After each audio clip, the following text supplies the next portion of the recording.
everyone, welcome back to our channel Login Aid. In this guide video, I will show you how to make desktop shortcut in Windows. So in Windows, we'll be able to create the desktop shortcut so that the apps and files will be more accessible for you. So in order to do that, what you have to do is simply right click on any empty area of your desktop.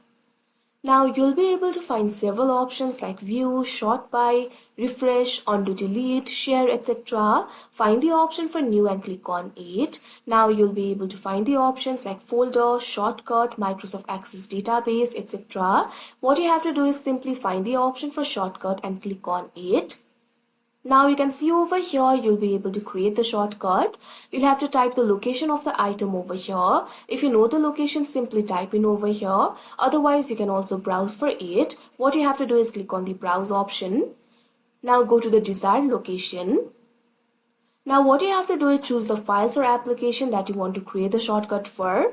Once you find that particular file or app, click on it and click on the OK option. Now you'll be able to see the location of that item over here. After you select the location over here, click on the next option. Now you can also name the shortcut if you want. Right now the name will be selected by default. If you're okay with that, simply continue. Otherwise you can also click on this field and erase the initial name. Now enter the new name. Now after doing that, click on the finish option.